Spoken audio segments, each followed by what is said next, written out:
Alright guys, welcome back to the channel here. Thank you guys for tuning in. Today I'm going to be working on this silver MR2 that I'm giving to my little brother here. So going to be trying to get the exhaust back on, putting the oil cooler lines back on, and just kind of overall going around and tidying up a bunch of little things that may need to be done, intake manifold stuff. But you guys are going to see a lot of that in this video, and I hope you guys follow along because there's going to be quite more to come. Alright, so I got some new 3/8 inch fuel line basically that I'm going to use for the oil cooler on this. It's about 2 feet long, maybe a little bit overkill for length, but that's why I got it, just in case I need to snip it down, make sure there's enough of it. But I'm going to go under and I'm going to install that now here.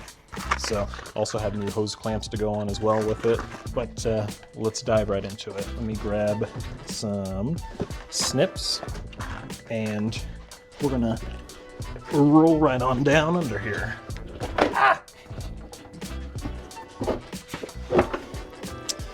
All right, you probably can't even see me, but this is perfectly fine. I'm just, under an engine.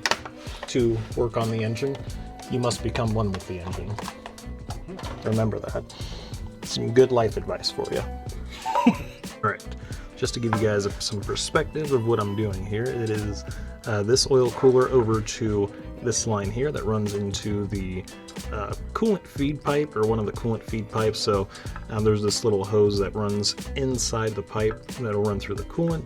Helps cool down the oil. It would be nice to switch over to an air to oil cooler, but be a little bit hard to figure out where to mount it. Maybe somewhere down here so it can scoop up some air, or somewhere right in here with a little duct that would run into it. But I'm not going to worry about it right now. This will definitely get the job done because it's basically on stock power with upgraded cams. But yeah, that's what I'm working with right now. I have to get this one ran over here to the oil pan, and that one will be even simpler. But yeah, after that, got to put the exhaust on right here, which I have new gaskets for. Toyota still made them, oddly enough, and put the stock exhaust back on.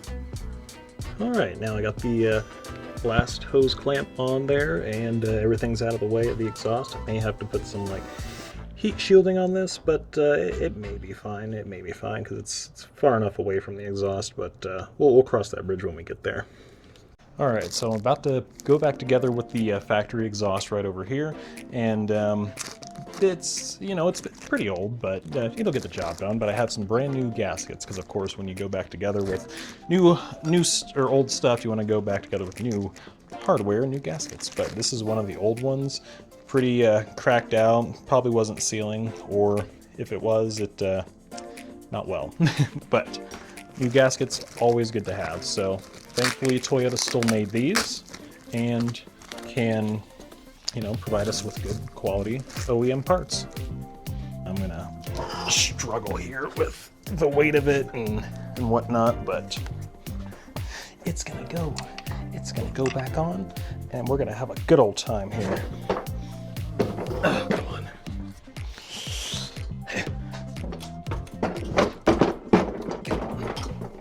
Now you're just struggling and fighting me. Alright. Now, let's see. I'm gonna lay down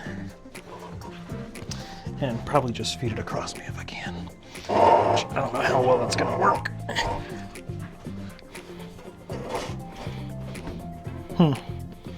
Yeah, this is fine. This is fine.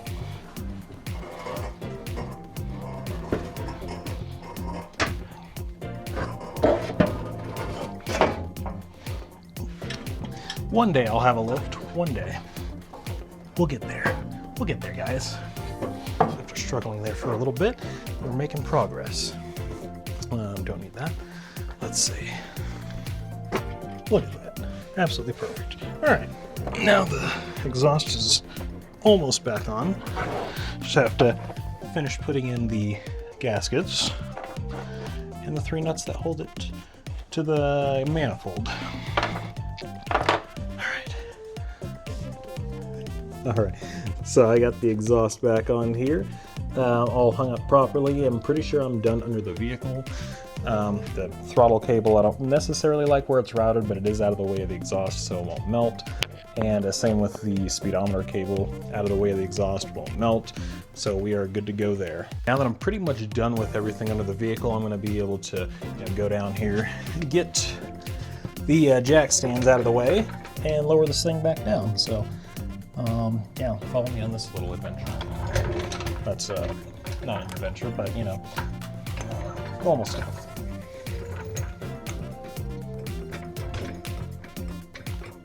At least there's tires there. Get over there. Alright, so if you guys want to know where jack points are for the MR2, right now I'm just going under the transmission. That is a pretty good jack point. That you can also use the furthest back motor mount under here, right here, the transmission, or you can use the furthest forward motor mount, but the problem is with most of those, you have to have a really long jack. So if you don't have a long jack, it can be kind of hard. You could also use these provisions right here. These are the tow hooks, one on each side in the back. There's only one in the front on the MR2s, but they're also pretty good to jack up on. But we're just gonna get this up so I can get the jack stands out from underneath. Right here. All right, now we can lower it back down. Oh.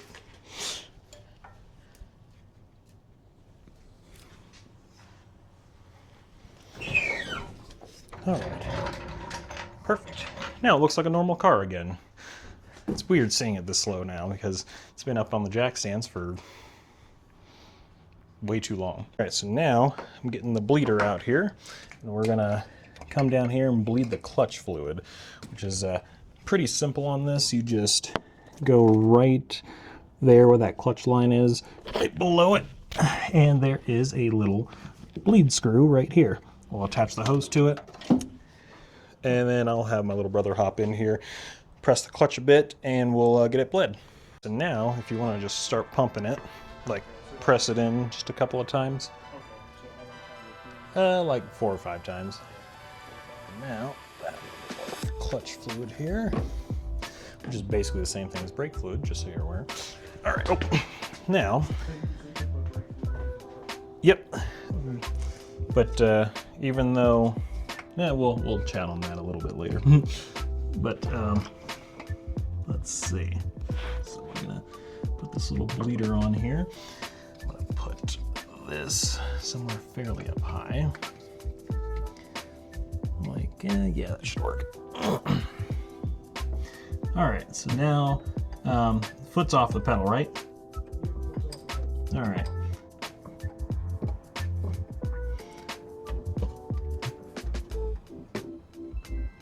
Oh, come on. Oh, come on. Get back on there, you little sucker. All right. Yeah, if you want to press it in and leave it in. Yep, press and hold it in all the way to the floor.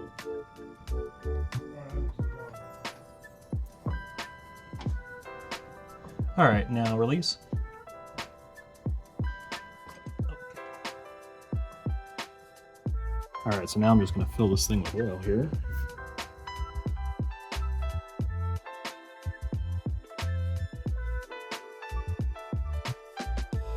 All right, so now that I've filled this thing with oil, I have a battery kind of just jankily sitting here. It's gonna work, but let's see if we can at least get this thing to turn over. Computer's not connected. My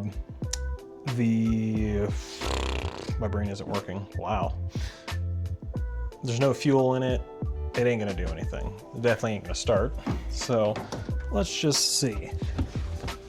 Come right inside here. Just push the clutch thing in.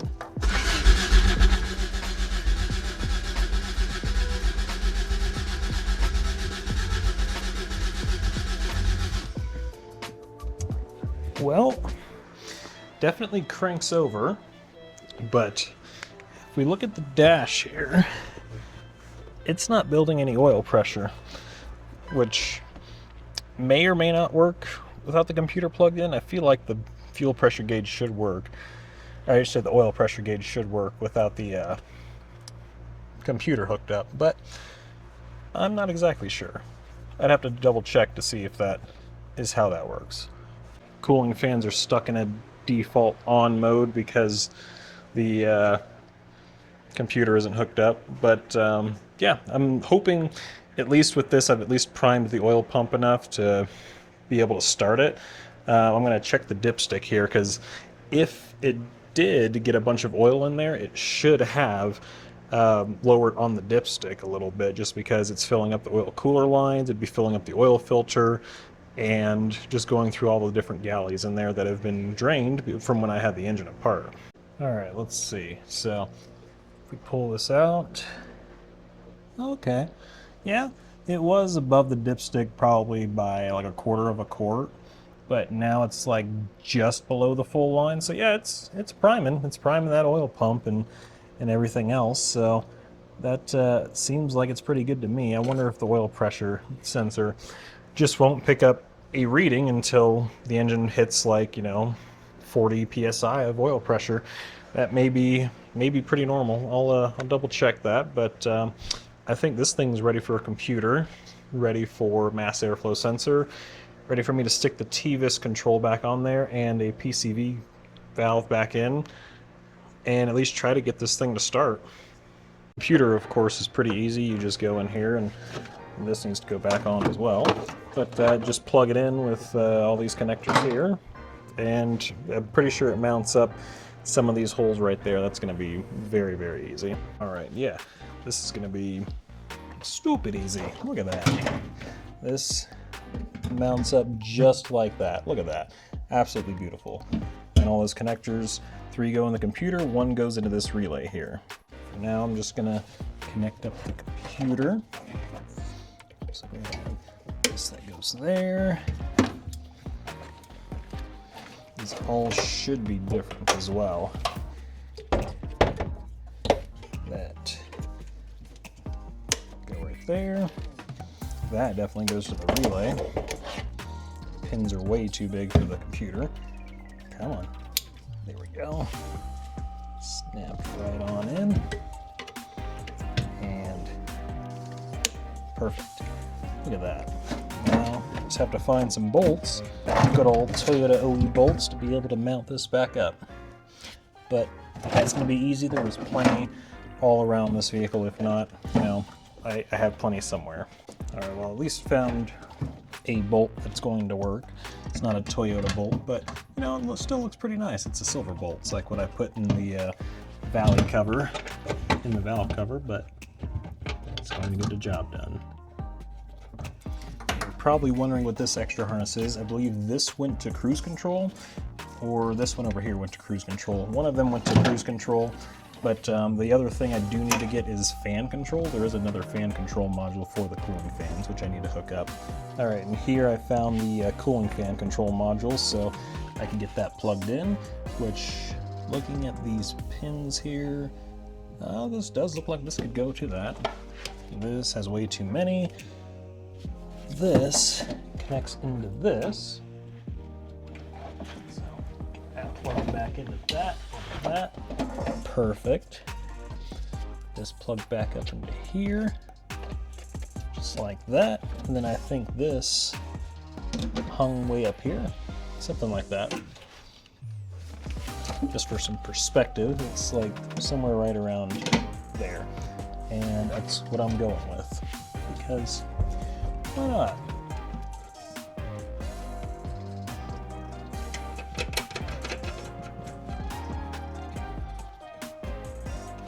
With that cooling module installed, cooling fan module I should say, when I turn the key on, the fan, actually, just reach in here and do it, the fans should not turn on.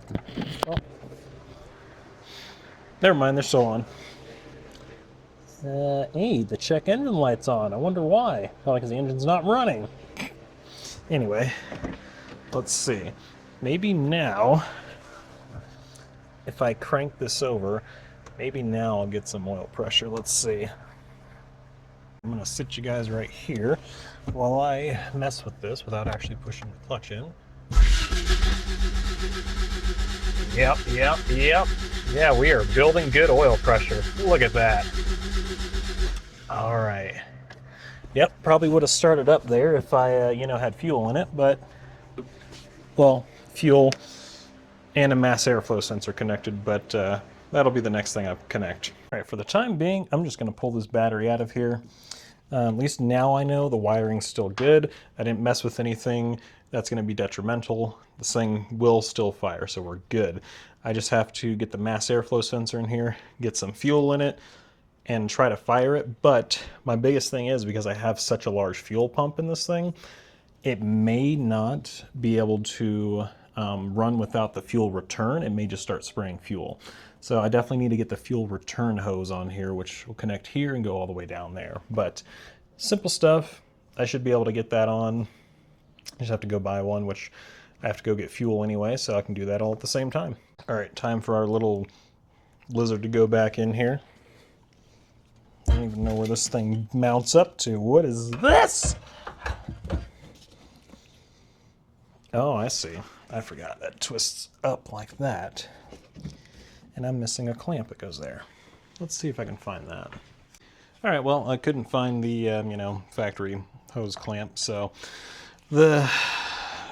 this Harbor Freight hose clamp is going to get the job done for now.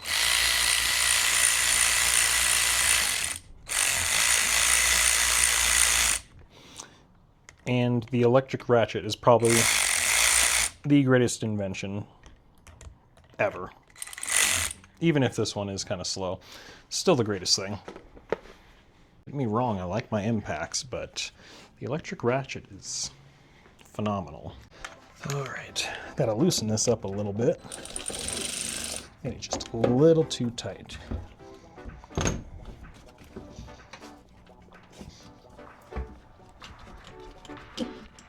All right, perfect.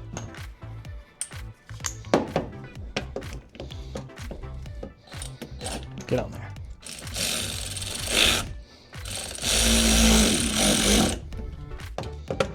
Perfect. All right, now to tighten the rest of these. Those are all 10s.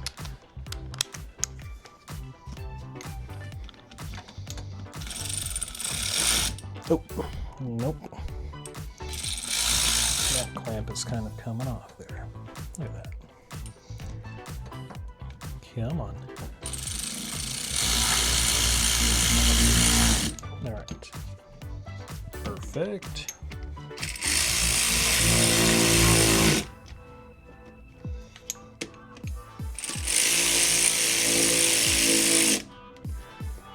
Alrighty.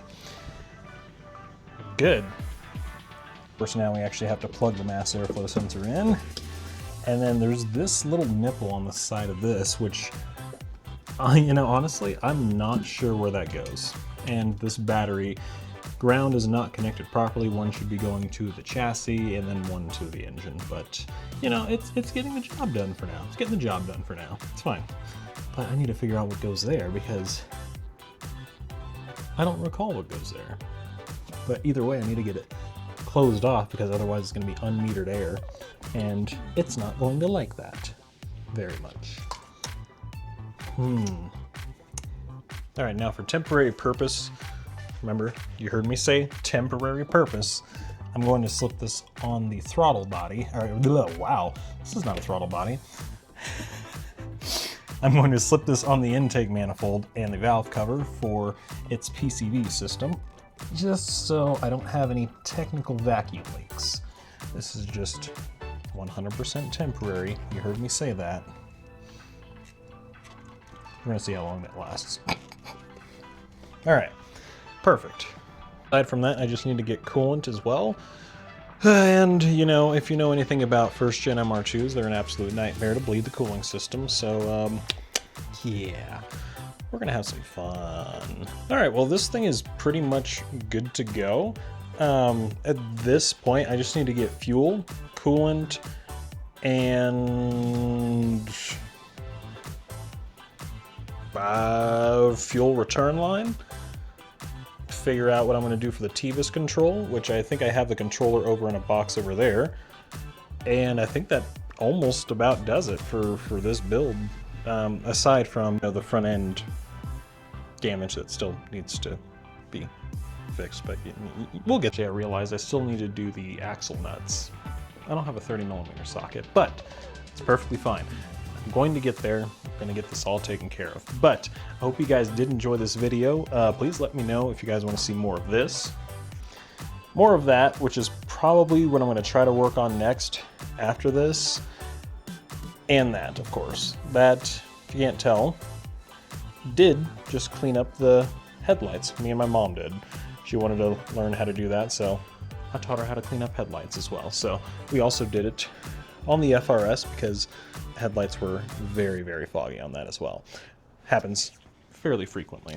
And but anyway, aside from that, let me know what you guys want to see, because after this is out of here, out of my garage, the Talon is coming in next. So the Talon will come in. We will be doing exhaust manifold bolts. Let me rephrase that. We're going to be doing exhaust manifold studs, since the head is needing to be heli coiled because the thread's pulled on the head and whatnot. But it's going to be a mixture between the Talon, the MR2 here, and that Mazda 3. But of course, this is still going to be in process. I'm going to be working on it with my little brother, getting everything else taken care of as well, with, you know, everything that it may need, but and also teaching him how to drive manual. And if he feels comfortable enough to be on the channel, be featured on the channel, I'll do that. Show you guys the whole process of me trying to teach him how to drive manual, which will be pretty fun. It'll be pretty fun. Dragged the ending on long enough here, so hope you guys did like it though. Please do like it, subscribe definitely, because that will allow me to be able to create more content like this. If you guys hit that subscribe button, it's free for you, free for me, just helps my channel, because then I can come out with more content like this with MR2s. I can probably even get more MR2s in the future, so make sure you do hit that subscribe button, and then share it with your friends, family, and just have fun. Hope you guys have a great day. Remember, don't quit on a body that won't quit.